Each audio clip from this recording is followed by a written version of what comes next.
Welcome back to the PFC podcast. The views and opinions you are about to hear are the speakers and do not necessarily reflect those of anyone else. Now on to the podcast. Welcome back to the PFC podcast. This is Dennis, and today I am with Rick. How are you doing today? Doing well. How are you doing, Dennis? I'm doing good. So today we're going to cover some lessons learned over I'm doing well. Good. So, Rick, if you could please just tell us a little bit about yourself. Yeah, so my name's Rick. I'm currently the senior medic for 10th Special Forces Group and been in for about 18 years between AFSOC as a pararescueman and my time with the Army as a Green Beret. Multiple deployments, Africa, a couple to Afghanistan, a bunch to Eastern Europe. And now I'm talking with Dennis about lessons learned because we're losing a lot of guys from the GWAT and guys with a ton of experience. A lot of the knowledge bases aren't getting passed along in like ways that are conducive for our guys to actually be able to get, mouth to mouth with nothing on official documentation or in this type of format. Perfect. So I guess what specific situation were you thinking about? Yeah, so my lessons learned that I want to talk about is mass casualty stuff. The way I view mass casualties, there's two types of mass casualty events. There's the ones where we are QRFing, we're reactive. And then there's ones where it's our team that is the MASCAL byproducts. And instead of being reactive, we're reactionary. How we think and our reactionary gaps and what we're doing in both of those situations is very different just by how our interactions with the teammates are, or our ability to see the entirety of a situation that you are involved in versus responding into. All right. So first part that I always like to bring up is, what is a MASCAL? Like, the Army definition is pretty simple. It's when a catastrophic event happens, patient volume and severity, or both, are greater than the medical system is designed to manage at any given time. That is identified as a mass casualty situation, or MASCAL in Army terminology. That's from the AMED definition in 2019. The thing that doesn't take into account is it's an AMED hospital level, Role 1, Role 2, Role 3 definition. On the ground, we have to take into account medical situations that overload our tactical ability as well. Mm-hmm. And generally, that's not talked about. That's not thought about. A 4-man team with 1 casualty, 1 medic. Yeah, it's not a MASCAL by medical definition, but tactically, that's a MASCAL. Yeah. I can no longer tactically do what I need to do on the ground. And yeah, I may not get the same alerts. I mean, oh crap, we have a MASCAL with a 4-man team, 1 man down. Like, oh crap, okay, I'm only getting 1 bird. I'm not getting a full QRF. Depending on what that recce team is doing, what that 4-man cell is doing, also has to play a part into that. So the event that I want to talk about specifically is one that actually happened 5 years ago next week. And it was, August of 17, my team was tasked with 2 other ODAs to clear an area in Eastern Afghanistan from where we were at all the way to the Pakistani border. Is about a 17-mile clearance operation that we're supposed to do. And we were tasked to do this clearance over about a 17 to 21 day period. So all the planning, somehow our team was not involved in. It was all command directed planning, which everyone that has... It always works out well. Yeah, it's perfect because it's not your baby, and right. You can't call the ugly baby ugly in this situation because it's your boss's baby. So we get ready to step off, and some stuff happens, but the disposition to who we had with us was my ODA. We had 11 dudes on our ODA. Our NMRG force, which was about 16 guys at that point. We'd lost a couple during the trip. A partner force of commandos, which was new to us. We got those commandos the same morning we were starting. Okay. Which, just is going to add to our chaos as we go through this story and through our lessons learned. Had attachments of 2 combat controllers, a pararescueman, 7 dudes from another ODA to include both their medics, their team sergeant, who was a prior medic, an Echo, a Charlie, and their captain, I believe, if I remember right, 2 SOD A team dudes, the AOB commander. It's his baby. Can't not take him with us because he also said he's going. Had 11 infantry uplift dudes that were all of our drivers for our convoy and support by fire line that we were taking with us. An uplift medic, 2 EOD dudes, and 1 civilian. So we had a civilian jet team dude, interagency type guy that was there to validate and help train and cross train and do all the things that those guys do that classified things don't allow us to go into, because I also don't know it anyway. So. Right. We also had 3 MAT Vs, 2 RG-33s, one of the RGs was designated as a C2 platform. The other was my Casevac platform in the event that we didn't have air, because over a long period of time, air's going to go black just because of weather. Number of casualties having this incident was over 35 wounded, 4 KIA to include 1 USSF, 1 NMRG guy, 4 and 2 commandos that were KIA within the first few hours of being wounded. So 24 hours before we started the patrol, had a PJ show up to us, and he and I worked out some plans of what we were going to do. Our initial plan was to leapfrog up and down valley walls. We're going to climb the valley and then assault calots and compounds from the high side, which, and it's a lot of extra effort, but giving us that superiority of being uphill instead of having to assault uphill made a lot of sense. However, after multiple dry holes or calots that had already been destroyed because we didn't know they'd already been bombed, but they were on the map, they were on imagery that we had, so it's like, we're going to do this. We started taking fire from across the valley, and we had another team, very similar makeup, operating on our south side. So we had a fire delineation line. It was the green zone with the river running right through the middle of the valley. Anything that was on the south side of the valley would be engaged solely from the team on the south.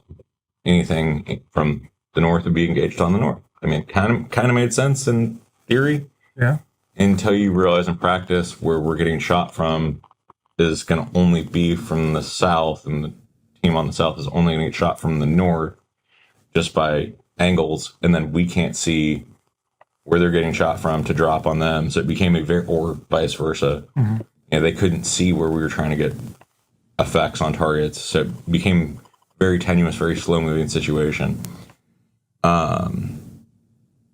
So had all these plans of how we're going to do this. And after about 6 hours being bogged down, sniper fire, machine gun fire hitting us, we decided, we're going to go down to the valley floor and we're going to move through, and we're not even going to try and clear compounds. We're just we take fire, we're going to drop them.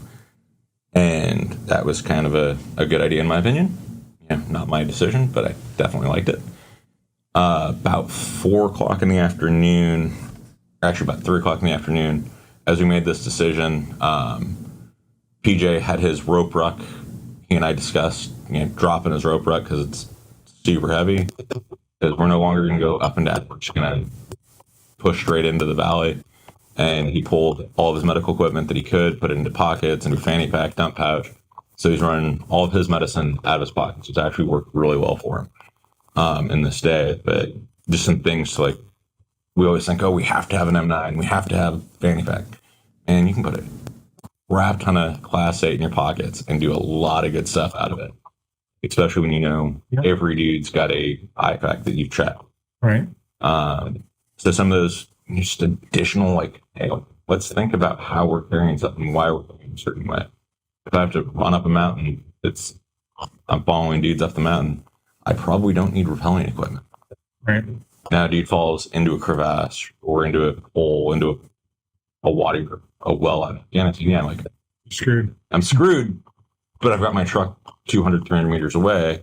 Okay. I can have somebody bring that rope pack to me. Right. Now I'm 5K away from that truck. I need to make sure I've got my rope kit.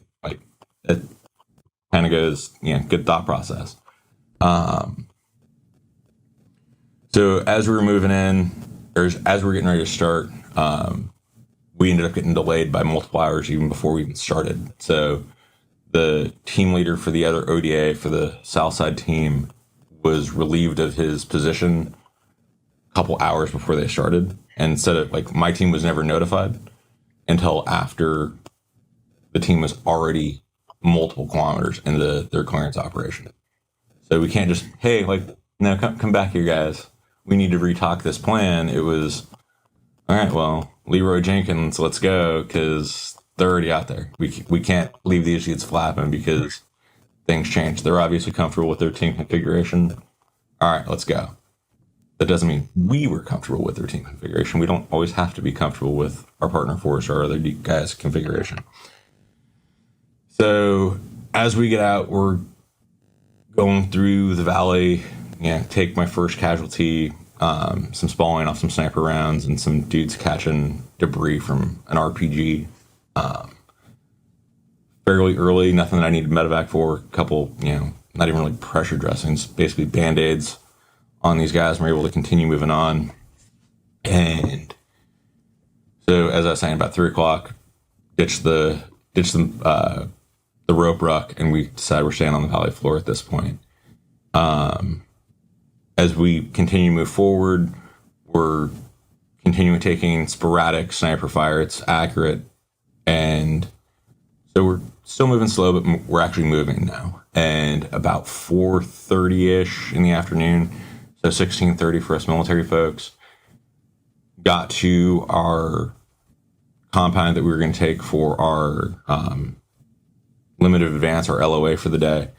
And as we got into that compound, started clearing, had our MRG, clearing tunnel networks under it, we realized that the building that we had planned on our GRGs and our imagery to take was a mosque. Right? You laugh because we, great planning, but if we don't know what the building is, because it's all mud clots, like, it can change your perception immediately when you walk into a building. You're like, oh, this is going to be important to them. Right. Like, oh, shit. And so team leadership started discussing, okay, do we want to maintain this building? Or do we want, like, we're starting to get to sunset. Like, do we want to assault up this hill into a village and try and take some sort of compound up there to remain overnight? As the discussion was being made, had an explosion on our roadway that was about 250 meters northeast of our position. There happened to be multiple hulks of vehicles that had hit multiple IEDs in that area. So we're like, rock slide, maybe another IED, because we didn't see any of the tall tale signs of RPG, didn't have any, smoke trails, didn't have any of that type of stuff. So like, that was interesting. About 10 minutes later, same type of explosion, same magnitude, about 250 meters southwest of our position. Myself and a couple other guys that have been around a while, like, we looked at each other, our junior bravos, like, yeah, we're being bracketed. We're pretty well fucked right now. And so the decision was made. We've got a hardened structure, or we can, go out into the open and circle the trucks up. Which way is our best way on this one? And the determination was made that we're going to stay in the building and in the compound itself. It's like, I think that was probably the right decision with the information we had at the time. About 10 minutes after the second round hit in that southwest position, me and actually our civilian guy were sitting in the southeast window of the mosque pulling security, and I just hear this cutting of air, and he and I looked at each other because we heard it coming in and knew it was going to be bad. And next thing we know, have this explosion inside the building, dust flying everywhere. The first thing I heard is from my very, very devout Mormon, like, never heard him cuss, never heard him say a bad word in his life. Oh fuck, my knee. Dust hasn't settled yet. I'm getting my helmet back on because I was adjusting my pelletors and everything else. And Move to him. He's got multiple penetrating trauma to his right leg. One piece of shrapnel nailed him right in his patella, so his leg is locked out.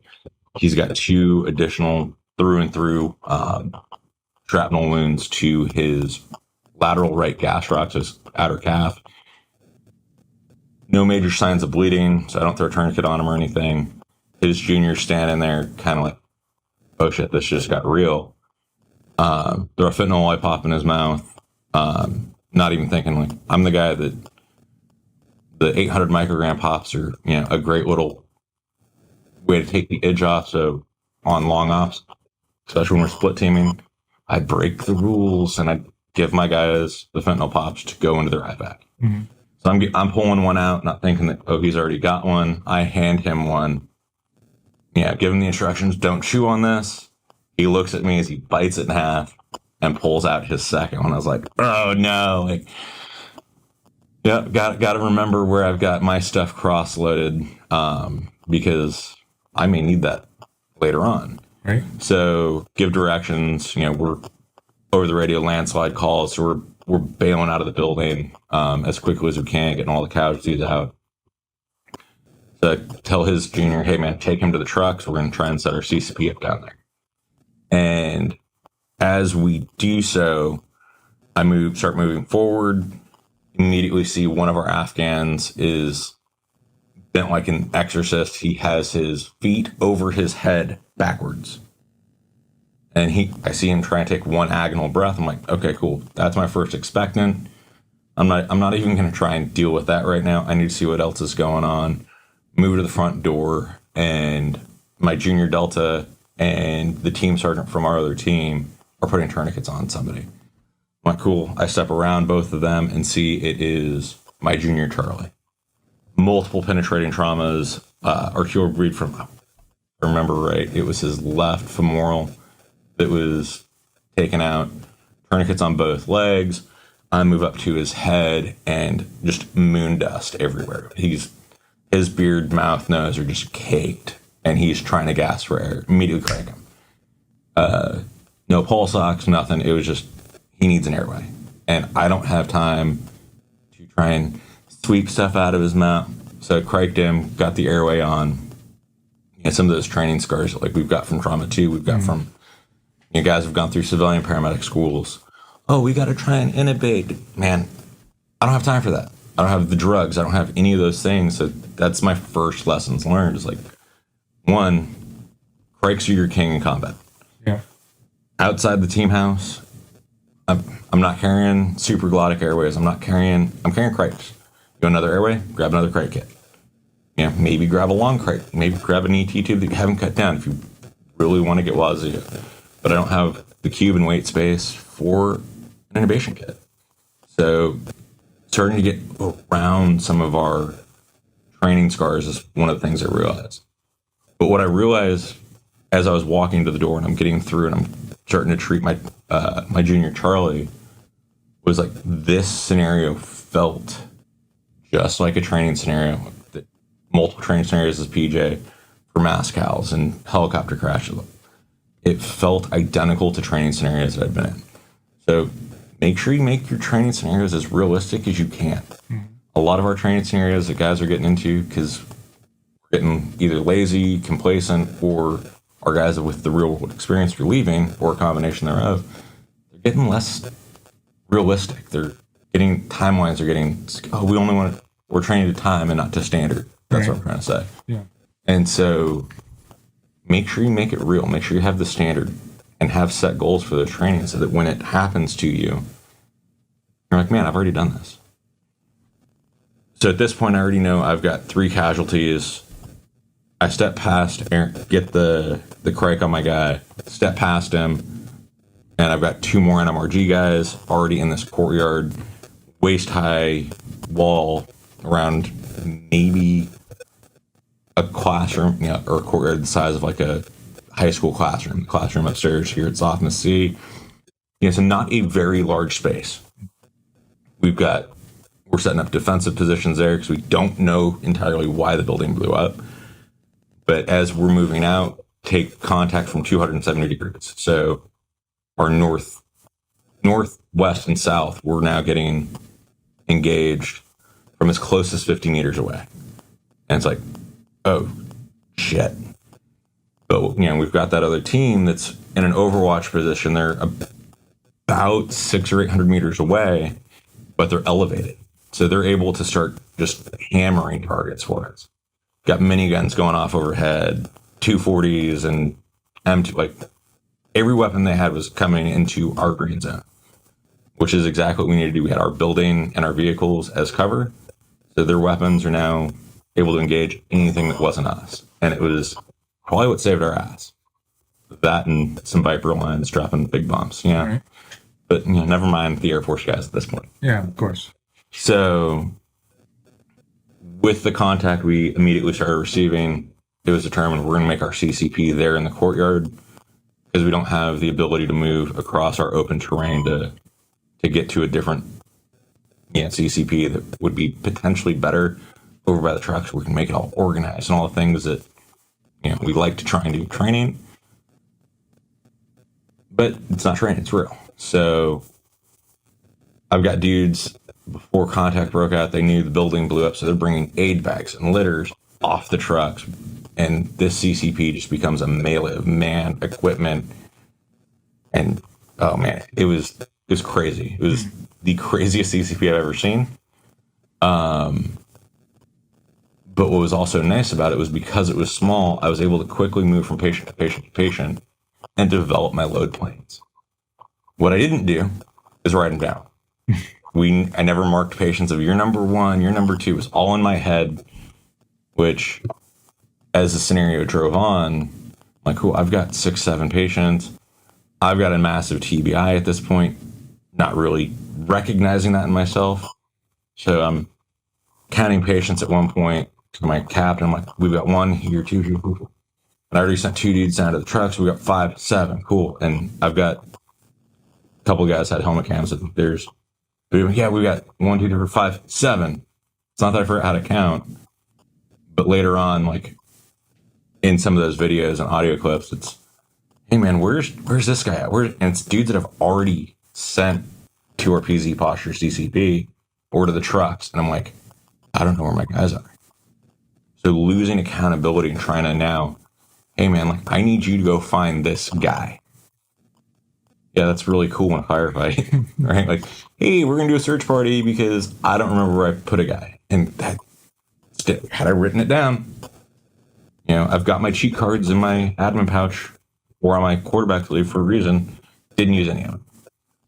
And so, that's kind of that lesson learned too. Of like, man, like document your shit, not just your patients. Like, oh, I gave this patient this much drug and hit, all of his misreport stuff. But like, where are you putting patients? What's your load plan?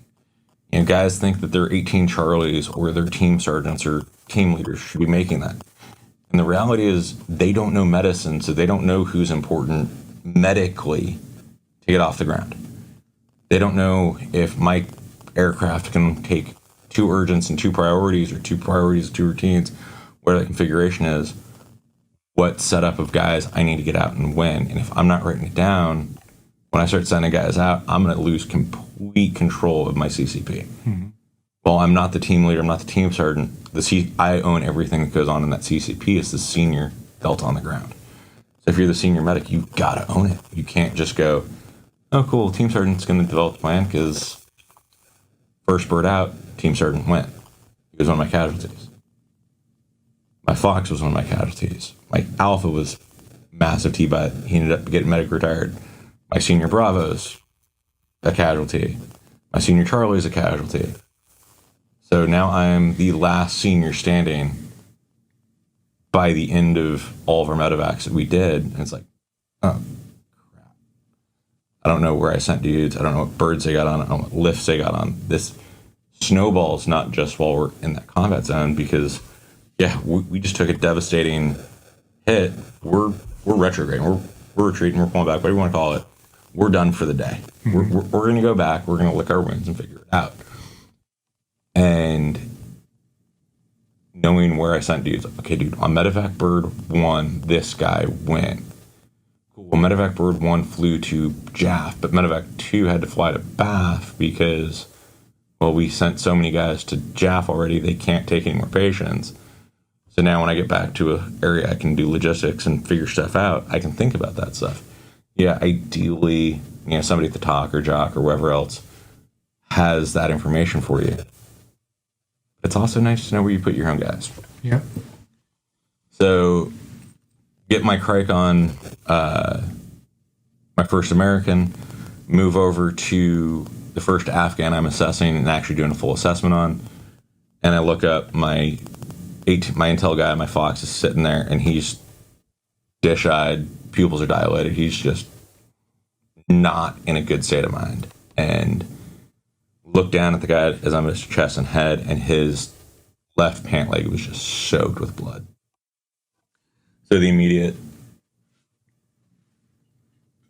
tell my Fox to get a tourniquet on that leg, and I'm watching him just fumble through trying to get a tourniquet on. I was like, ooh, shit.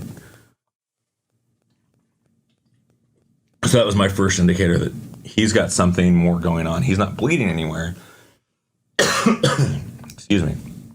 But he's got something that he needs to no longer be in the fight. I take his weapon and clear his weapon. Didn't take his firing pins or bolt carrying. Just cleared it, took his mag out, and he never put a mag back. I think he had checked out enough, from his mental, from his TBI, that he just wasn't comprehending what had just happened to him. Mm-hmm. He's another one that ended up medically retiring from his TBI. Finally gets a tourniquet on. I'm able to expose that wound and ended up with penetrating trauma to the upper medial left thigh. The pieces of shrapnel that he had, we were controlling his bleed, but he's continuing, externally, but where it was at, he's continuing to desat and become more and more unstable. So he became my number, other than my American, he's my number one Afghan. I know I need to get out. And so, because there's bleeding in the box somewhere, I get TXA on him, and that was about it. Come to find out, he had 2 pieces of shrapnel hit his femur. One tracked down the femur with, other than taking out his femoral artery, no other, nothing that we could do about it. Cool, we can throw a tourniquet on, we're good to go. The other piece of shrapnel tracked up his femur, through his inguinal arch, and took out his common iliac artery. Mm. So there was nothing we were going to do for this guy other than get him to bright lights and cold steel. Somehow this dude survived. He held on long enough to get to the FST, and JMAO, as they're hearing all this stuff going on, moved. I think they were already planning an op in our area, so they put the JMAO at the FST site there at JAF and saved this dude's life. I think it was 57 units of blood in the first 2 days. Lost all the toes on his left foot, but returned to being an NMRG dude about 8 months later. And you're like, what? You cut off my toes, I'm probably not coming back to work. Right. I think I'm done at that point. But these dudes, super resilient. Yeah. And it's all right, cool. I didn't do any none of us did any wazoo medicine for this dude. Survived over an hour on the ground, plus the medevac flight, plus triage at the FST, all but and survives all of it. So that's some of those things where it's cool. We also need to remember people are going to die, people are going to live, sometimes regardless of what we do. Right. Do everything right, and a dude's going to die. You can do everything wrong, and a dude's going to live. That's probably the lower spectrum. If I do everything wrong, probably going to kill the guy. But some of those things to realize, just because you saved a guy's life doesn't mean you did good medicine. Just because a guy died doesn't mean you did bad medicine. And that's another one of those big training scars from schoolhouse. It's oh, your patient died. So you did bad medicine. We didn't tape the IV down. You didn't tape the IV down. You did bad medicine. You did a crate before you tried to intubate. You did bad. It's no, we need to get away from some of that stuff. Stop talking about what to think and start talking about and teaching how to think again. Yeah. The guys that went through SOCM back in the early 2000s and 90s, it was all principle driven, not, nothing against EBM. I'm not saying that, but like everything was best practice. And like, how do we best modify this thing for the battlefield before EBM became the hot topic thing? And we need to find a way to marry those two things, because I don't always have 800 rolls of Curlex that I can just use on every patient for my G hospital. Maybe I gotta wash that shit and like sterilize it and reuse it on the next patient, or reuse it on the same patient. Things that, that's but it's stuff we have to do in our environment. Hospitals are, they're going to try and shoot you for that. But sorry, the litter police and the hospital police don't live in Afghanistan with me. Right. I'm not getting, certified through CAMES and everything. Like, sorry. And so getting our guys into some of that mindset again, where it's like, all right, I can do this IV dirty-ish. Not best. Not best, but, we got to remember that good, better, best. Yeah. If I'm at least doing good medicine, I can get him to better and best medicine. And yes, in my team house, I need to be striving for best medicine. Field, out of my rucksack, out of my, March belt, it's good. Good's got to be good enough. And that's where, especially MASCALs, we freak guys out because it's like, oh my God, like I had guys worried that we didn't do X, Y, and Z for these guys. It's like, man, stop. We did our best, which was good. Yeah. So got that guy stabilized with tourniquet, moved back into the building, and realized while I was checking this guy that I don't know where my rifle is. Automatic failure, trauma 2, trauma 3. I'm an automatic failure. Got it. And did I leave my weapon where I was sitting when we got blown up? I don't know. Run back into the building, both to check to make sure we don't have any dudes bleeding in a corner somewhere, and to see if I can find my gun. Yeah, both are kind of important. Right. And depending on the situation, one could be more important than the other. And so clear the building, clear where I was at, can't find my rifle. And so I'm like, oh. As I come back out the front door where I was sitting to do the crike on my Charlie, there is now another guy gasping for air, another Afghan. All right, cool. Like, I can't treat him where he's at. I'm getting tipped for all, hey, like, what's our situation? What? It's like, oh, yeah, by the way, I haven't updated my Alpha and my Zulu. Yeah, this is MASCAL. If you didn't know that, this is a MASCAL. I can't take care of this. We need more people. Yeah. We need medevac. Hopefully we can get Pedro or 160th in, because I want helicopters with guns and with gunfighters, not just, nothing against dust-off medics. I want dudes that are able to fight if they stay on the ground. Because as prior air dude, I'm totally worried that bird's going to come in and either get shot down, not be able to land. We're going to have to hoist, or they're going to hoist dudes onto the ground, and they're going to be with me for the duration. So I want dudes that know how to handle themselves. That ended up not happening. So as I'm calling in the MASCAL finally officially over the radio, and this is maybe 5 minutes from blast to this point. Like, this is going quick. Okay. It feels like it's 3, 4, 5 hours, but it's been minutes. Yeah. And I'm calling in on our net, hey, like, we have a MASCAL, request Pedro. It was our, so guys that aren't familiar, Pedro's the Air Force rescue guys, so it's pararescue guys with HH-60s with miniguns on them. Like, awesome platform if you can get a chance to work with them in combat. If you don't, well, they had higher priorities sometimes. So I call that in. My captain immediately calls in to the jock with GRG coordinates. Hey, man, we're building compound 1, 2, 3, 4, 5. We have a MASCAL. Our convoy commander hits the MASCAL preset text button on the Blue Force tracker in his MATV. So we have immediately 2 MASCALs pinned in for the same event. So kind of going into that communication piece, like, communicate this stuff early. Who's going to communicate this? When are they going to communicate it? How are they going to communicate it?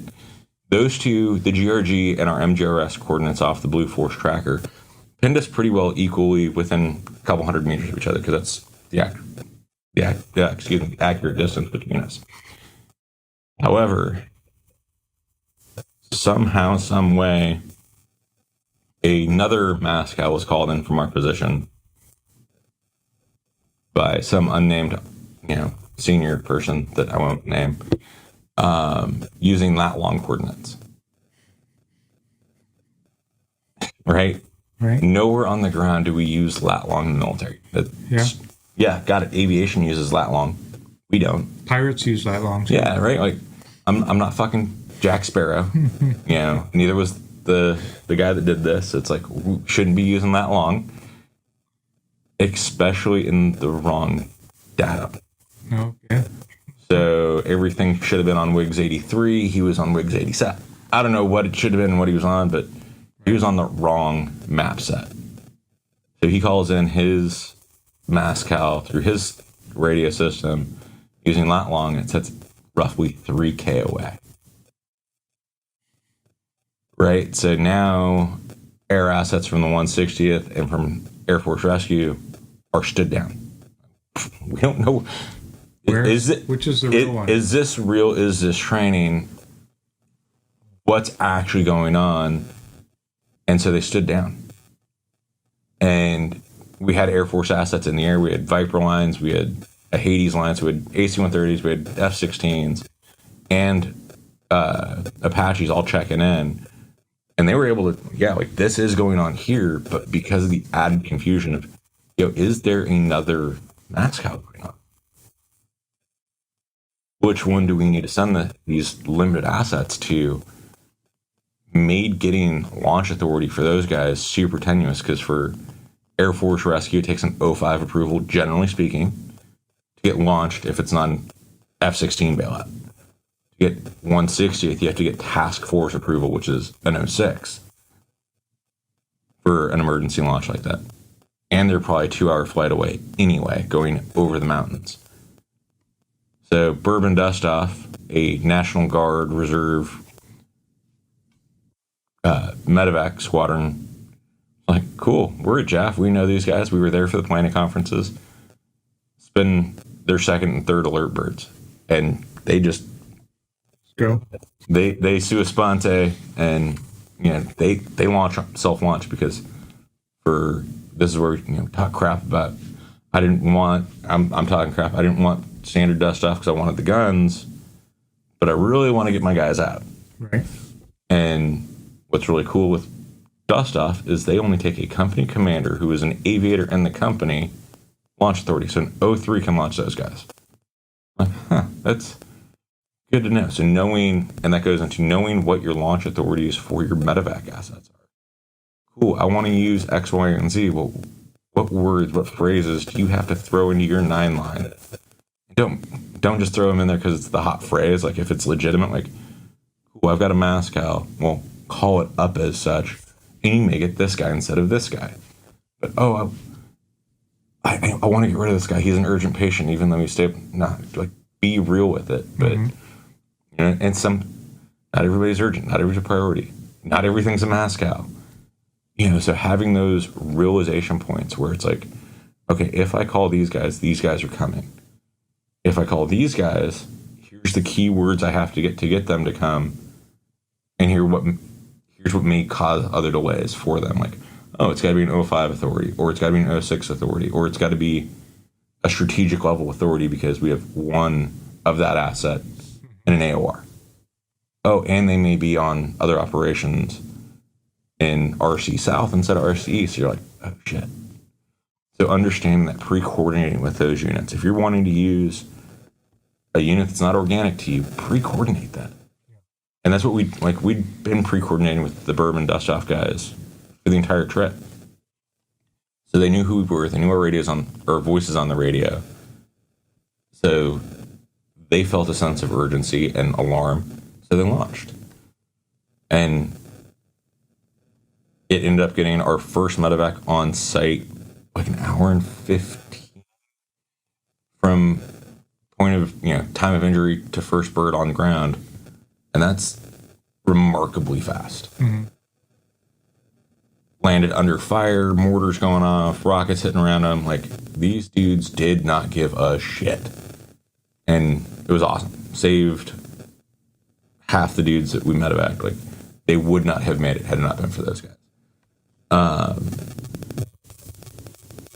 So as I make that MASCAL call, all the chaos that goes on with that, start trying to figure out what we're doing. We're getting target, bombs on target, and we end up Winchestering or completely taking all the rounds off of 4 F-16. I think it was 4 F-16s, 2 Apaches, and 1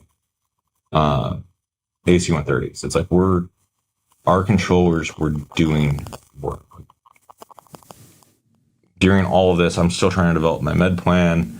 I've got my junior deltas just staying on my 1 critically wounded American. And that's when I finally start getting pinged, like, hey man, like we've got some other patients down along the convoy. Can we get an 18 delta? Because all of our deltas, we got 5 deltas, 6 deltas, qualified guys at my site. I've got 168 whiskey treating dudes down at this other site. I'm like, so realizing I've got essentially 2 locations I've got to manage, and they're potentially hundreds of meters apart. So I look down, we got the guy that was starting gas for air, get him moved over while I'm talking to my captain about, like, hey, we've got this MASCAL going on. Here's who I want. Here's why I want him. Get me this asset if we can. Pick up that guy, and lo and behold, he got laid on my rifle. So I find my gun, which is, it's like that Easter egg. Yes, I got it. So real careful about not losing my gun at this point. Okay. So move around, assess him. He's got entry wound, left mandibular arch, blood in his mouth. Immediately crike him. He's trying to gas for respirations. I'm like, again, I'm not messing with anything else. Crike him, and didn't have a BVM, didn't have anything. All right, like, if he's going to breathe on his own, he's going to breathe on his own. If he's not, he's not. Like, I check airway, assess for independent movement, get nothing. So I immediately call him expectant. Yep, by definition, should have tried needle D's, finger Thors on both sides, whatever. Didn't happen, didn't have time. And so call my first expectant, cover him up, move him off to the side, knowing that I've got a crike in him. I go over shortly after that, I go over the wall out of our the little courtyard that we were in, start moving down to where we were at, where the 68 whiskey's at, and I find one of our NMRG dudes on the ground. This dude was up a few minutes ago, moving around, but he had a catastrophic wound from the initial blast. He took a piece of shrapnel behind his right ear, had taken out multiple aspects of his brain and just lodged right in the center of the circle of Willis, is what the dudes ended up telling us. Like, shit, he was dead in the blast. We just didn't know. But he's breathing on his own. I'm not noticing any shin soaks, anything like that. Just he's breathing. He's got a pulse. He's just unconscious. I didn't even find that wound behind his ear, so I have no idea why he's down. Drag him over to the CCP. Start evaluating what's going on over there. And I had 2 crikes in my kit. My aid bags now that are all off the trucks are thrown and strewn all over the objective due to guys trying to pull stuff off the trucks to be super helpful, which also got super not helpful because we ended up with stuff where we didn't want it. So that goes into training your guys, like, hey man, I know you want help, but I set certain stuff in certain truck bags. They're not necessarily all the same. I want you to wait to bring me a truck bag till I say, hey, I want truck bag 1 off of truck 2. Or I want, however you set your stuff up, because you know what equipment you have where. So you don't just get flooded with equipment, because that can be just as devastating as getting flooded with patients. Like, what do I do with all this stuff? Takes up your space and your bandwidth that you don't need to use. So move back up to the CCP, or at the lower CCP, I see there's some airway issues and some stuff going on. But I know I've got truck bags in my other CCP, move up, and gonna get stuff. The airway kit on one of the truck bags that had been up there had actually been completely destroyed due to gunfire, whatever hit it, whether it was shrapnel or gunfire, but that pouch was trashed and or like parts that were missing. Oh, this isn't good. So I know I've got the crike and the guy over here. I've got a knife. Well, dead guys don't need tubes. So pull his crike out, and shortly later end up moving back down to the other CCP and do my third crike of the day. Not a cool stat to have. Like, cool. How many hits do you get today in your baseball game? Well, I went 5 for 5. Cool. Well, I went 3 for 3 with crikes. Not the stat I want. Right. But that dude ended up living. So it's like, all right, cool. Like, I'm okay with that. But while I was still up in the other CCP, up in the original one, we're going to go ahead and start prepping guys. We're starting to get guys on litters. And one of the things I never thought about, like, we've always got quick releases on our kit. Like, the AVS kits that we get in Spear have the fast tax and or that, like, quick release wire, your cutaway wire. And so our Charlie that's down has the quick release system, the fast tack on his left shoulder, but he's got his radio cables routed through the upper shoulder strap, through a molly to his radio on the left. So we can't open his cummerbund all the way up, and we can't use this quick release because it's all negated by his wires. So something like we realized after that was how we route our wires matters. And just the little things like we never, at least I never thought about. Many of the guys, like the Criff dudes, the CAG dude, like those dudes take enough casualties and do enough, like they've thought about it. They've rearranged where they put their stuff. A lot of our younger dudes are, at this point, I was fresh 14 years in, and I'd never really thought about it. You know, partly because I run in JPC, so I don't have quick releases. Never really thought about it because, oh crap. But I'm on a dive team. I probably should think about that. I should think about, I'm diving. I need to get rid of my gear. Can I? Oh no, it's going to stay tied to my arm. So having some of those things where it's like, okay, we went to log roll our Charlie, get him on the litter. He was still tied into his equipment. Didn't disconnect his BVM from his crike. And so we're jostling him around trying to get his kit free so we can get him on. At some point during this or during the first movement, he gets extubated. Mm-hmm. And it's like, oh shit, yeah. I'm all for good medicine, not necessarily better and best medicine in the situation, but that was just outright bad medicine. Right. But bad medicine's also going to happen. Yeah. And got to take it for what you will.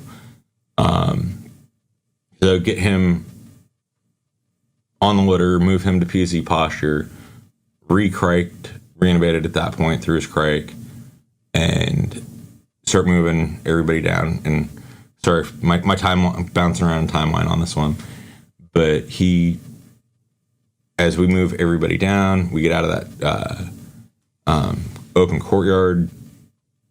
You know, it's maybe 45 minutes, an hour after the initial blast. Come back down, and he is extubated again, and has a King or Combi. He had some sort of supraglottic airway in. I don't remember which one it was offhand, and was never really put into my notes of the event. But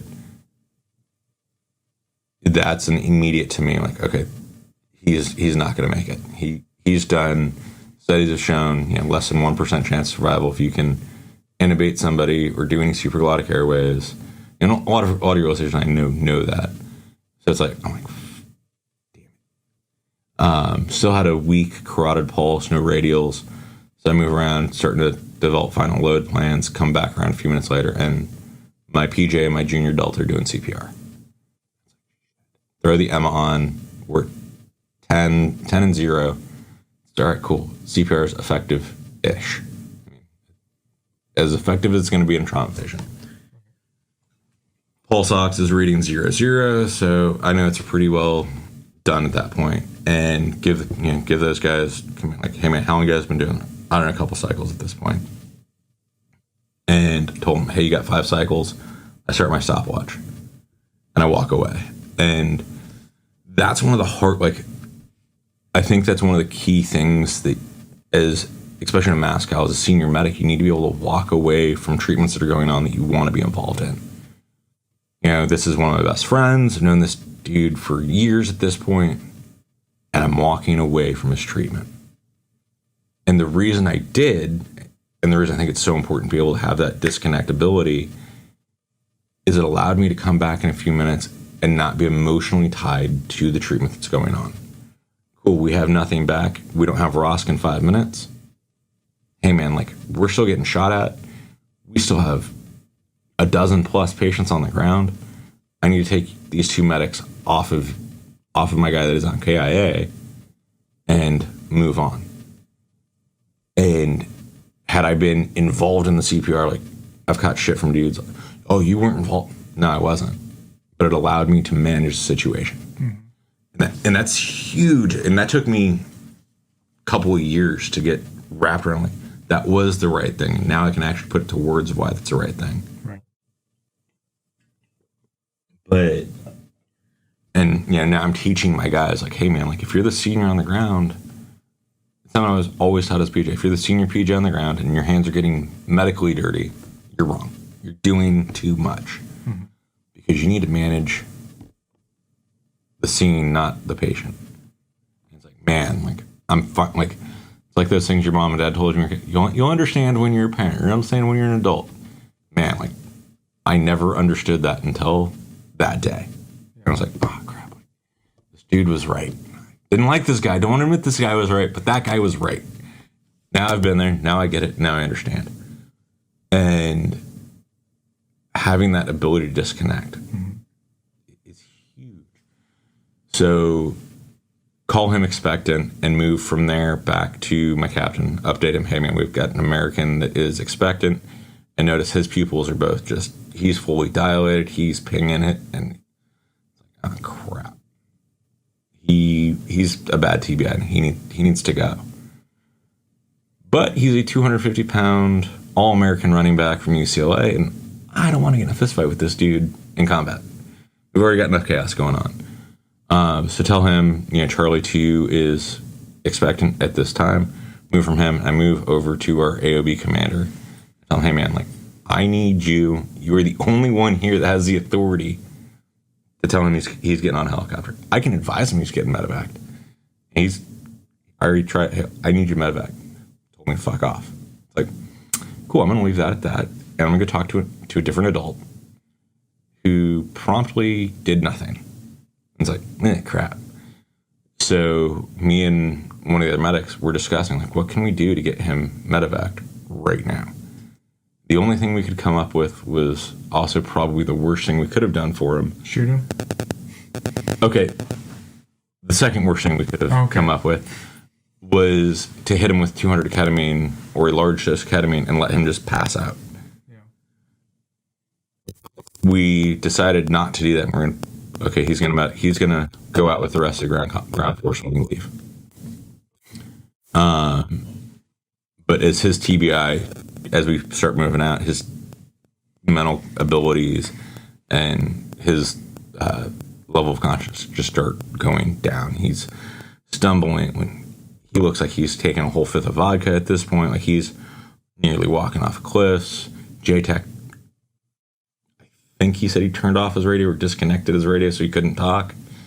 He's just like making nonsensical calls. So I look back and I'm like, man, I really should just dose this son of a bitch with ketamine and got him out of there. So if you're in those positions and situations where it's like, man, I need to be stupidly assertive and do things that are questionably legal and questionably ethical, like, well, he's my patient. I've got to do what's right for my patient. If the only way to do what's right for my patient is to sedate his ass so that he understands he's a patient, that's not the wrong thing to do. Not the most right thing to do, but like, and that's decisions you are going to have to figure out on the ground in that time. You know, if I had that situation again today, yeah, that dude's getting big dose ketamine real quick. So about this time, my Charlie went, actually when he was determined to be expectant, first thing I should have done was what I did with my other expectant in the field was cover him up. Completely missed that step of he's expectant, separate him, cover him.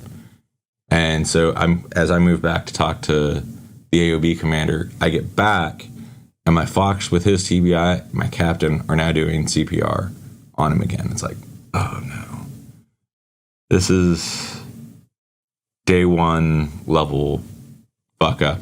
We need to fix this. Get them off, get him covered up, take him from the number one priority on my load plan to kind of the lowest priority. Obviously, it's like I've got 2 dead commandos on the ground at this point. I've got him, and it's like, okay, those guys, like these guys are gonna get loaded in the back of MATVs or Humvees, and they're gonna roll out with us. Luckily, I was able to get his body loaded into the second medevac bird, so it was a lot more dignified for our guys. But still super, super hard to deal with. So, like I said, all of the blast all starts around that 5 o'clock point. Sun's starting to go down in the west, high mountains to the east, or to the west, and our birds are going to be flying in from the east. So if you've ever played much with air, the worst times to fly are at our stand 2 hours. Like, cool, sunset, sunrise, like, man, get this thing called thermal crossover. And MVGs work really good on level at that point. Like, I'm at air to air, I can see you. But looking through that thermal layer that is produced is almost impossible.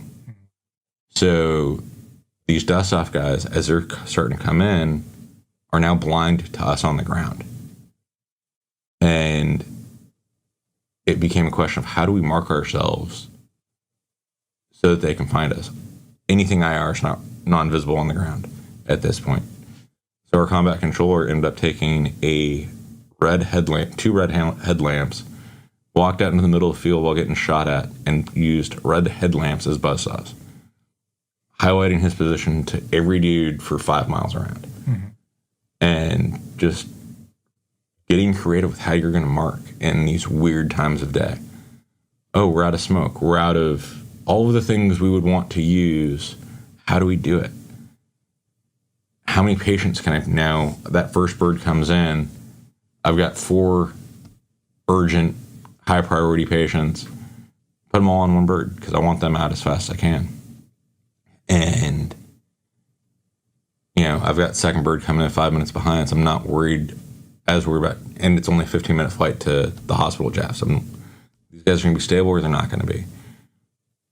But one of the patients I'd given a lower dose of ketamine to, I think it gave him 2 bumps of 20 IM at some, like during, starts coming out of his half-life and goes straight K-hole agitation in the back of the bird. And so remembering, like, hey, dude, I'm getting ready to fly this dude. I probably want to redose him before we go. Right. And because I don't need my problems to be the aircrew's problems. You know, one of the things I've heard the last 2 weeks, I'm gonna turf this decision off to medevac. Man, like, it's an asshole decision. Like, you're a medic on the ground with the bro. Make the right decision, both for your dude and the guy you're handing off to. So second bird comes in, I get 8 casualties, and my my junior Charlie on board. Those dudes haul ass back, and I've still got more patients coming out of the woodwork.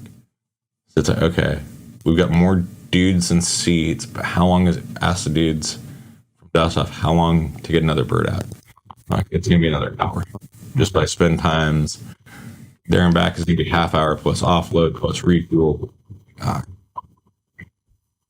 So put the most injured dudes into trucks as much as we could, and end up busing, just convoying, walking back to our MSF site that we started at.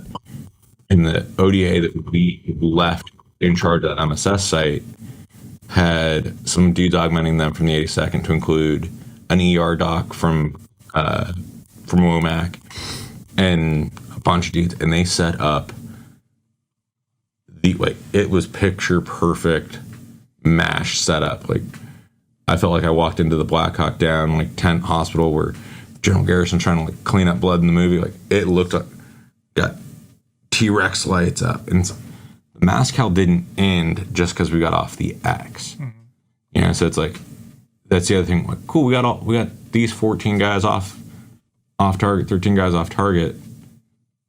Yeah, but we were in a building that blew up. So now every dude that was in that building is being full assessed. So it's I'm thinking I've got 13 patients. I didn't notice my junior Delta had taken 215 pieces of shrapnel to his right side. He's covered in blood. I'm assuming it's patient blood, not his blood. He didn't say a thing. I didn't ask. He didn't say, And so I walk in. I was the last guy in the convoy to walk in. And my Delta 2 is stark naked, just, sun's out, gun out, type of situation. And he's got holes just from his knee or from his ankle to his knee is high concentration. And then as it comes up his thigh, hip, and lateral abdomen on his right side, it's just when did this happen? Yeah, in the initial ones, dude.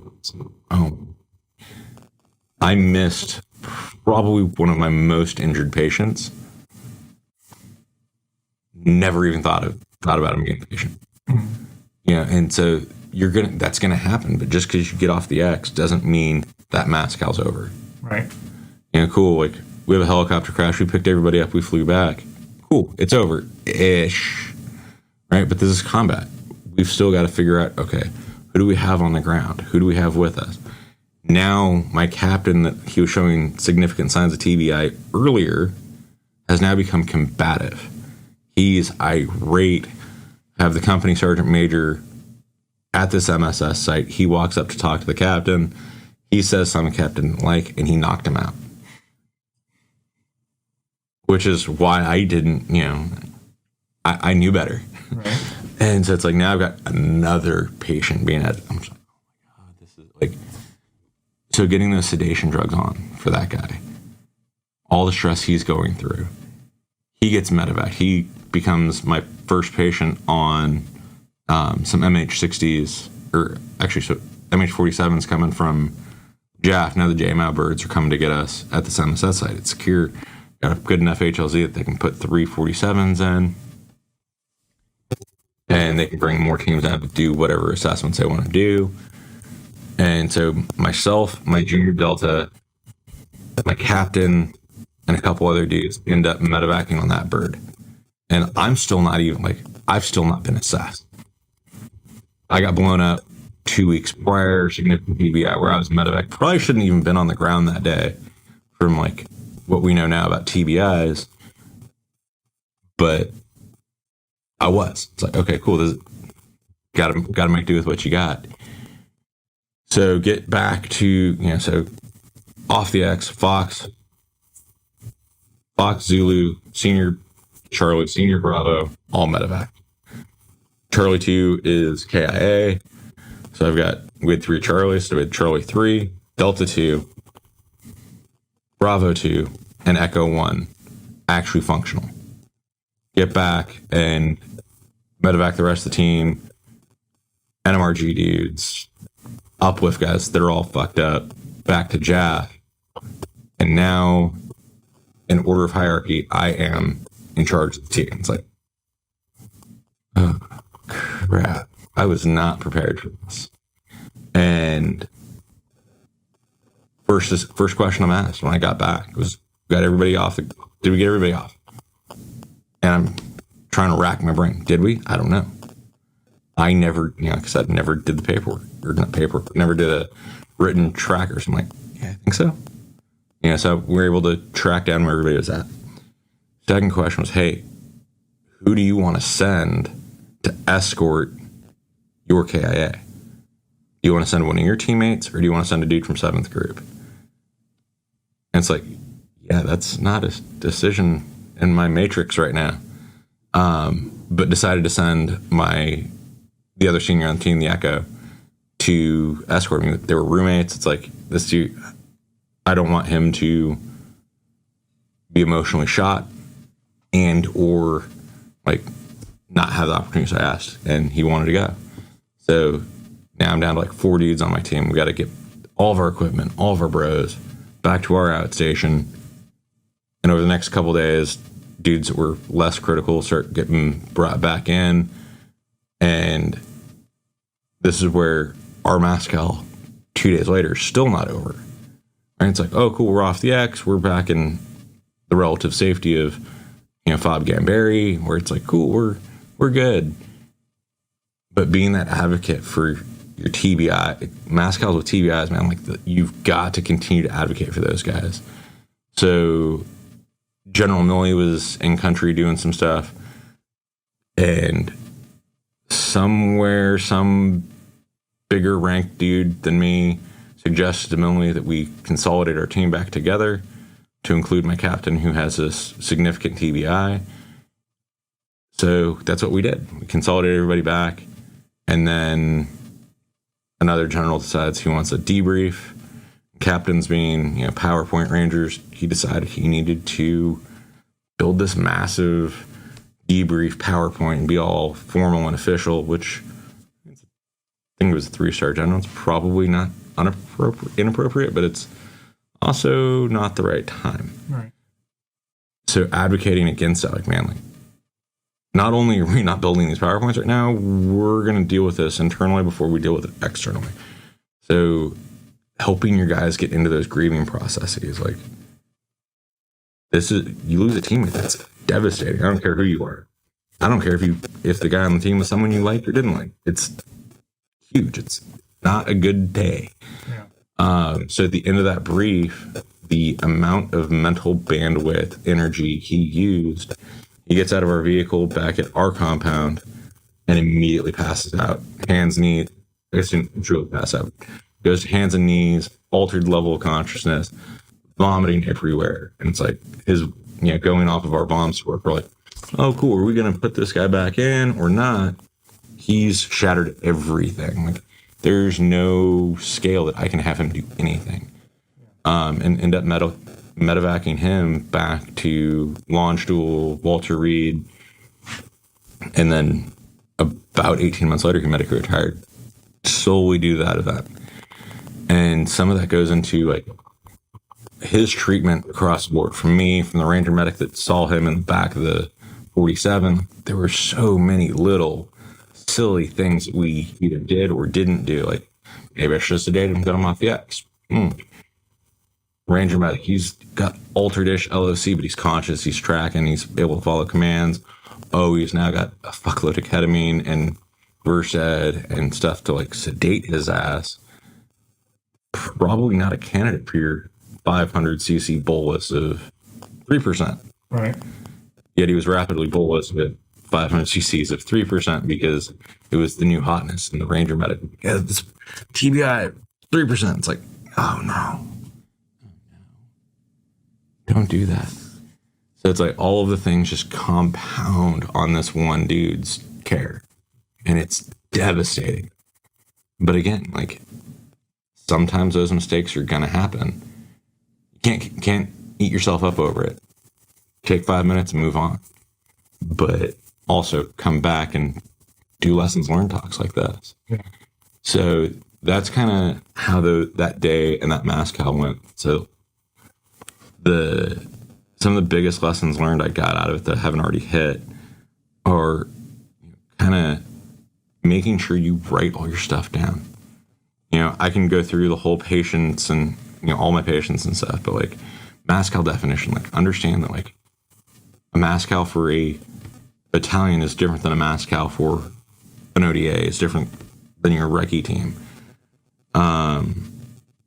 Triage, it's not just a one-time deal. You're continually triaging. It's kind of like hair under fire. Like, cool, this guy is a priority evac patient. He's a he's a red, or however you want to mark your patient, sees this.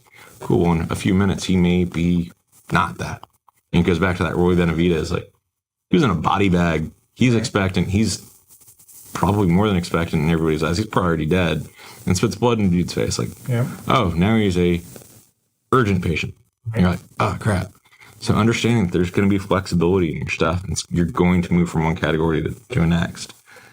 As a senior medic on the ground, you manage that site. And if you're the only medic on the ground, man, like, hopefully you cross-train your boys and girls now well enough to do the medical treatments that you need done, because you need to manage potentially multiple patients, not just one. And with that, like, hey man, like, you need a finger Thor, you need a crike, you need one of those big ticket, quick surgical items. Hop in, do it, and then hop back out. And that's a hard concept to get into. You know, and send as many of your dudes with your medics to refreshers as you can. Let them get exposure. Send them to SOFAC. Let them get better knowledge and understanding than you probably have the ability to give them on the team. That being said, had the PJs gotten in with us, understanding that, yeah, cool, I may be more senior than every PJ that we had, or the 160th medics, whoever came in, I may be a more senior medic, but maybe I need to hand over that CCP to the junior medic because I can't get a full picture of what's going on. Right. Yeah, so that goes into like we were talking about earlier, that I've got my reactionary versus responsive. And if I'm responding to your thing, it's because you wanted my help. If you want my help, I'm in charge. And that's the way I look at it. And when I was with both the guard company and the active duty company, that's how we talked about it. It's like, hey man, like, I come into you as a medic, or if my team comes in, we're going to take over as much of the scene and scenario as possible, because we have a fresh set of eyes. You're going to tell me what you see, and then I'm going to tell you I'm in charge, and we're going to go from there. Because whatever reason you're on, you weren't able to handle it. And that's not a knock on people. Being familiar and understanding what your session of command is. You know, as a senior Delta, senior E6, I've got a senior or a E7 Bravo that is a junior. Who's taking charge of this team? Cool. While we were still on the X, he was, because he's tactically able to do that, where I was tactically drowning in medicine. Cool. But when it came back to, we're back at FOB, you know, where we were at, like, I am now on that hierarchy of I'm in charge. And it's like, crap, I got to make decisions that I don't want to make. So being familiar with that, and knowing who's going to take that next man up position, knowing when, like, cool, it's technically the junior Echo's the last guy up, and but maybe you're going to bypass the Deltas because they're, you know, elbows deep in guts doing medicine right now. But then you're going to spin those guys up on what decisions you were making. Treatments. Don't be afraid to make the big decisions and big treatments. Mm-hmm. That day, I did multiple crikes, multiple finger thoracostomies. PJ did multiple finger thoracostomies as well. The hardest part is making the decision. Don't say, like, man, this dude needs an airway. Do it. You see it, you think it, do it. Don't continue to think about it. That goes for blood, that goes for crikes, that goes for whatever it is. Yeah, BSI is important. It'll fail you in trauma too. But at no point during this entire incident did any of us put on BSI. Yep, got it. Like, there's risk involved in that.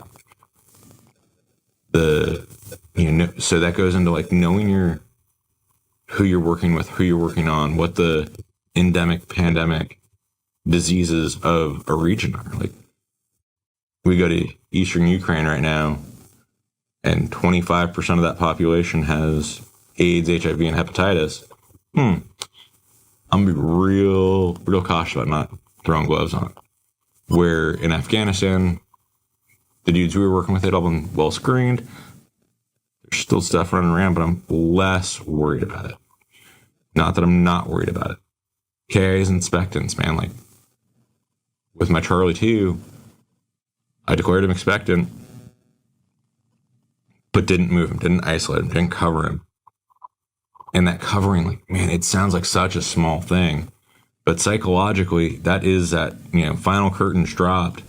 I curtain you, I cover you up with that flag, put your rifle on you, and everybody understands. There's no question of like, oh, the medics just walked away. This is what just happened. Like, all of us carry a flag for that cool guy photo opportunity. Yeah. But at the same time, that's not why we carry the flag. It's to cover our brothers when the worst happens. Load plans and tracking. Man, I had no idea where dudes were. I had no idea what hospitals they'd gone to, what medevac where them bird one, bird two. And some of it's not that hugely important, but at the same time, like, oh, cool, medevac bird one went down. Who was on it? My guys. We didn't send up battle roster numbers. We didn't give them no idea. And that then that's when that becomes that big deal. Like, crap. Know what assets you have available here. Units adjacent. We always talk about it during our briefs. Like, oh, this unit's adjacent. Cool. What do I need to do to get them to come help me when I'm in distress? Whether it's a task force unit, and good luck trying to get them to come out because they're probably strategic level deep and stuff, and our tactical level mission maybe doesn't warrant pulling them off, but it probably does because it's Americans. Gear prep, know where your stuff is. Label your stuff so that your other dudes know what bags you want brought up in what order and what's in what bags. There's always debate on this, like whether we use the same loadout. For me, when I've got a junior, I'm not going to say he's got to have the same bag as I do, but when we have M9s, they're packed identically. All of our fanny packs are packed identically. Our March belt, yeah, that's a completely you thing. But I want to be able to grab any M9, any bag that looks like this is going to be packed more or less identically. So that way I'm not going to open it up and I'm like, well, crap. I don't know what's in here where it is. IFACs, like the schoolhouse thing, EFMB, everybody says, treat your patients out of their IFACs. Yeah, that's really great until that IFAC has been exploded like happened here. As a medic, use your March belt, use your IFAC. I'm not a fan of in-the-plate IFACs for my team guys, ever, because rounds go through those. Now that entire IFAC is shot, and I'm trying to pull his IFAC out, and you can't get it, and everything's going on. I can't get my IFAC out to treat you. But having your IFAC where you can treat your buddy and resupply your IFAC, that's what we were having to do. Cross-training your guys, not only to the point that, cool, they can pass a TTRIC exam if they had to take it, but to the point that you're comfortable with them treating you. Cross-train your junior medics to the point that you're comfortable with them treating your kid. As a medic, I should be respected enough amongst my team to treat their kids. Yeah, I may tell them, nah, I'm not, go to the hospital. Right. But at the same time, minor, especially trauma stuff, like I should be good enough they can trust me to treat their wife and kid. And then the other big thing is, what weapon are you carrying and why? I've seen medics want to carry 240s or like real, I'm the primary, and it's like, God, if you're the sniper on the team, you're probably going to carry a sniper rifle. But know what your mission is. Think about I'm going to carry a SCAR heavy. Why? Cool. Our average engagements in Afghanistan for this deployment were 600 to 700 meters. My M4 is not really going to do much effective range. 550, 600. We're outside of that engagement distance. All I'm doing is pinning dudes down so we can put bombs on them. So I went with the shortest barrel I could with a suppressor so I can move in and around vehicles and move and shoot around patients when we have danger close stuff. So thinking about that, Iraq, I'll carry a pistol. Afghanistan, I don't carry a pistol. Again, like I can't I'm not doing indirect fire with a pistol. It's kind of pointless for me. But we're doing urban combat, like having it in my ruck so I can put it on. Having those thought processes that as a commando medic, you've got to understand which role you're in and when. So that's the big stuff I've got for my MASCAL stuff that I try and drill down on guys. Make them do some of your MASCALs as PFC, where you've got to go not just for that 30, 40, 45 minutes, hell, even an hour is usually our longest MASCAL training that most of our guys do. Make it a half a day event where we're going to evac dudes, but air goes red. Now you got dudes that you're stuck with on the ground. There are instructors here, JJ being one of them, that ran G hospitals with MASCALs on a regular basis. But we don't think it's going to happen to us. Right. So, you're talking about triaging your casualties, and if you could kind of go through, like, on the fly, how did you categorize a individual? So I don't get into the confusion of like, okay, we've got a delayed minimal expectant. I don't care. I go still off of our 9-line categories. He's urgent, priority, delayed, routine. Like, that's what I've got. Everybody understands that language. I don't care if you're coming from Estonia or Latvia. Everybody understands that. But once you start getting, well, he's a green, he's a red, he's a 1, he's a 2, I don't care. We get too confused and too much going on. So I go into that and I break it up a little bit on top of that. Is he an urgent? So I give everybody 2 chem lights. Are you urgent? Like, you need to go on that first bird because you need to be in surgery like yesterday. You get 2 red chem lights, 1 on each shoulder, especially at night. You're urgent, but right now you're fairly stable. Your vitals are good, but you still need surgery in the next hour or 2. You're on that high side of priority, lower side of urgent. I'm going to give you a red and a yellow. So and what I'm doing while I'm doing this is it allows me to kind of see on the ground who I'm sending when. So I've got a MASCAL kit in most of my trucks, and chem lights and extra T-Tri-C cards and all that type of crap. And, you're a true priority. Like, you've got an amputation, but you're stable. I've got tourniquets. You're not bleeding anymore. You're not going to bleed anymore because I've got 2 tourniquets on you. But your pelvis is stable. You're mentating well. You're going to be a priority. So you got 2 yellows. Oh, but now you get shot again. Well, now I switch you. Cool, you're a walking wounded. You get my Fox, altered mental status. I don't like how he's doing. I am in a medevac, this dude, but he is my true walking wounded green. Cool, you got priority. Like, you got a bad fracture. You got an open tib fib. You got a thing that, like, this is probably going to need surgery at some point, but not to necessarily save your life or even save the limb. You're just going to need, some debridement. You need X-Fix, whatever it is. Maybe you're a priority green. So you're a priority routine. And, like, that's like a really convoluted way that it's in my head, but that's also how I train my guys.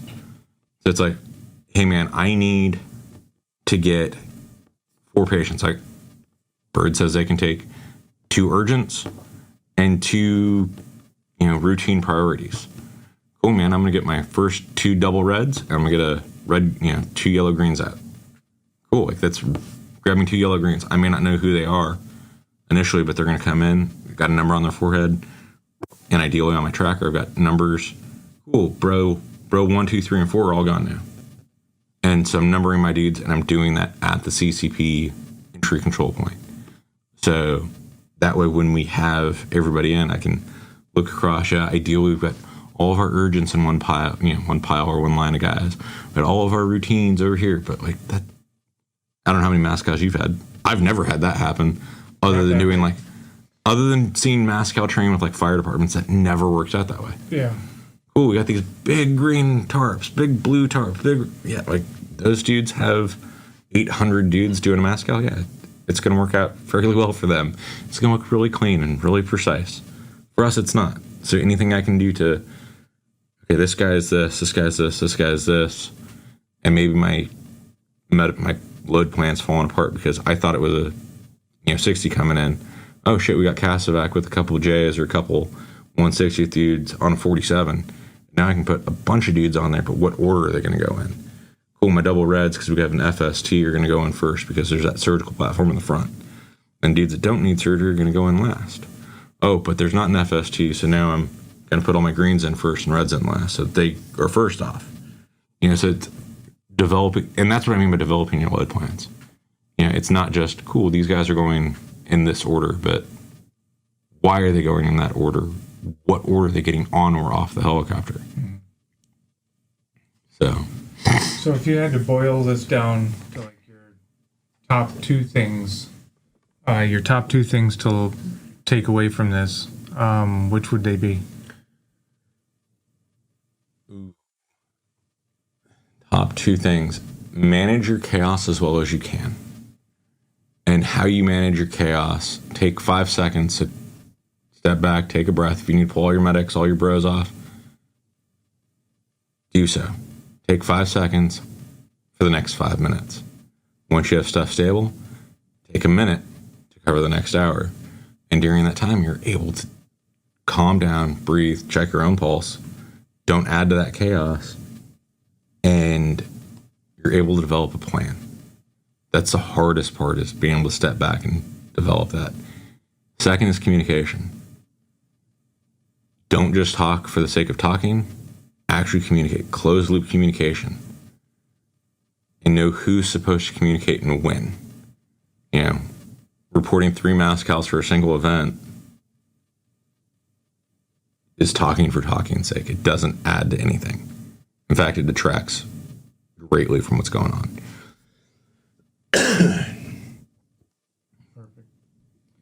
Well, we're at an hour and a half now, so thank you, Rick, for sharing. Thanks for having me. It's always good to talk about what's going on. And that's the only other thing that I'll throw out there is don't be afraid to talk about this stuff because it's cathartic for us. The reason our Vietnam dudes had a ton more shell shock PTSD long term, they never talked about it. It was shameful. Our World War II dudes had a lot less for a lot longer time because they talked about it with their guys. Didn't talk about it with their kids and their grandkids. But guys with like experiences talk with it. For today's podcast, be sure to go to our website, www.prolongedfieldcare.org. Find us on Facebook, YouTube, Instagram. Subscribe and stay on the bleeding edge of combat medicine. This is Dennis for the PFC Podcast. Out. Boy, it's waiting there for you.